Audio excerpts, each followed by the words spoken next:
мужик просто включал генератор электричества, который гудел по 3-4 часа.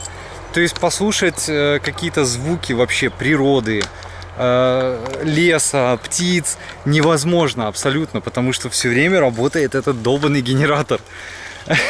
В общем, не знаю, можете написать сами в комментариях, типа, ну вот что вы думаете по этому поводу, потому что мне это показалось реально не очень. Ну, типа, едешь на природу, чтобы побыть на природе, вот насладиться вот такой вот тишиной, а не звуком генератора.